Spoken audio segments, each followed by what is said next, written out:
Salut, c'est Trado. Je propose aujourd'hui la mise à jour de la matrice de trading et de scalping sur l'euro-dollar, le France 40, l'Allemagne 30, l'US 30 et le Nasdaq 100. On commence par les précautions d'usage, comme d'habitude.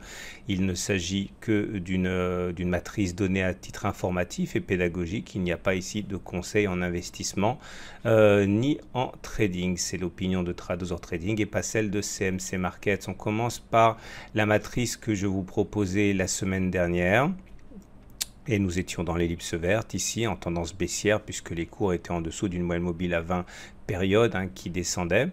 Et je disais que les 1.1307, 1.1342 étaient une zone où les traders expérimentés chercheraient à saisir des signaux haussiers.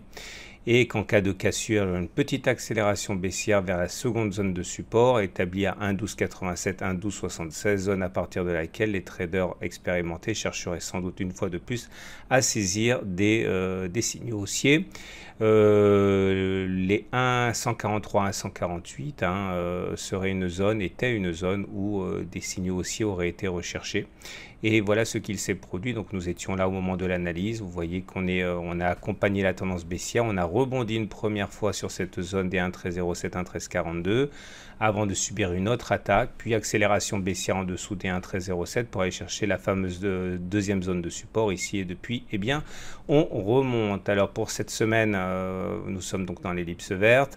Je considère que les traders chercheront sans doute des signaux haussiers dans la zone ici des 1.1307, 1.1342 et ils activeront sans doute les signaux baissiers sur les 1.1541, 1.1568. Le consensus des clients est globalement acheteur à 58%. Entre les deux zones, il y a fort à parier pour que les mouvements soient assez aléatoires.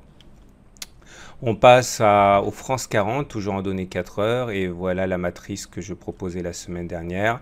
Vers 4900, 4934, les traders auront sans doute l'occasion de saisir les signaux baissiers, et aux alentours de 4813, 4841, c'est l'inverse, des signaux haussiers auront été sans doute saisis. Voilà ce qui s'est produit, on était là, donc effectivement les cours sont allés chercher la zone de support 48,13, 48,41, ça a rebondi et là nous sommes en train de buter sur la zone de support qu'on a mentionné à 4900, 4934 contre consensus des clients CMC légèrement acheteur à 54%. Et voilà la matrice que je vous propose pour la semaine prochaine, nous sommes donc ici.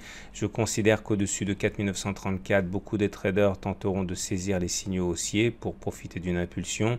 Par contre, tant qu'on ne franchit pas cette zone, il y a fort à parier pour que les traders continuent de privilégier les signaux baissiers qui se présenteraient. On passe à l'Allemagne 30. La matrice que je vous proposais était celle-ci. Rien du tout avant les 11 560, 11 680 zones sur lesquelles les traders chercheraient des signaux baissiers. Et inversement, rien avant 11 000, 11 040 vers le bas avant de voir les traders sans doute rechercher des signaux haussiers à saisir. Voilà ce qui s'est produit. Donc, les cours sont allés chercher les 11 000, 11 040. Vous voyez, c'était la zone qui était ici. Les cours ont effectivement rebondi dessus, des traders ont saisi leurs signaux sur cette zone. Et pour la semaine prochaine, puisque la tendance est haussière, voilà ce que je vous propose. Entre 11 020 et 11 925, sans doute, les traders chercheront à profiter des impulsions haussières, des signaux haussiers qu'ils auront. Et 11 550, 11 680 pour les signaux baissiers entre les deux. Rien du tout, consensus des clients CMC équilibré à 51%. On traverse l'Atlantique, on va voir l'équivalent du Dow Jones, l'US 30. Voilà ce que je vous proposais la semaine dernière. Rien avant 25 800, 26 100 pour saisir des signaux baissiers. Rien avant 22 570, 22 711 pour saisir des signaux haussiers. Les zones n'ont pas été sollicitées. Ça s'est produit la semaine dernière, on était dans l'ellipse verte. Bon, on est allé chercher ni l'une ni l'autre des zones de support ou de résistance. Pour la semaine prochaine, j'affine un petit peu cela. 23 330, 23 430 pour saisir un signal haussier s'il se présente. 25 800, 26 100 pour saisir un signal baissier s'il se présente aussi. Tendance haussière, nuage ascendant, M20 ascendante. Consensus des clients CMC baissier à 65% sur cette valeur. On va terminer avec le Nasdaq 100 et voilà ce que je vous proposais la semaine dernière. Je disais que sur les 6760, 6870, les traders chercheraient à activer leurs signaux baissiers et vers 6340, 6400, ils chercheraient à saisir des signaux haussiers. On était là, voilà ce qui s'est produit. Donc la zone a effectivement joué son rôle de repoussoir et là on est encore au contact de cette zone, consensus des clients vendeurs à 60%. Pour la semaine prochaine, je considère que la zone des 6760, 6870 est une zone où les traders privilégieront les signaux baissiers. En cas de sortie au-delà des 6870, par contre, ils chercheront à saisir des signaux haussiers. Voilà, je vous souhaite une très bonne semaine. Si vous voulez ouvrir un compte de démonstration pour trader les CFD à l'aide notamment de cette matrice donnée à titre indicatif, vous n'hésitez pas à télécharger la plateforme, c'est gratuit et vous aurez 10 000 € pour vous entraîner, 10 000 € virtuels pour vous faire la main. Je vous dis à la semaine prochaine pour la mise à jour.